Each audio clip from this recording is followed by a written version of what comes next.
In this video, I'm going to show you how to delete all messages at Facebook Messenger at once. That is quite simple and easy to do, so let's begin. And first, open up your Messenger, go into chats, and now to delete some conversation, I just swipe over on that conversation, tap more, and there select delete.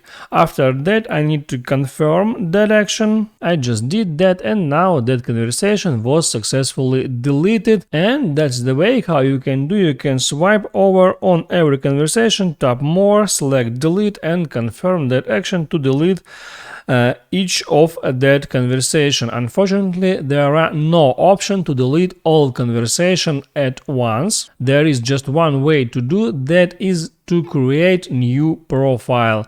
But you can swipe over and delete the conversation in the way that I just showed you in that video. I hope that video was helpful for you. So before you go, please like and subscribe.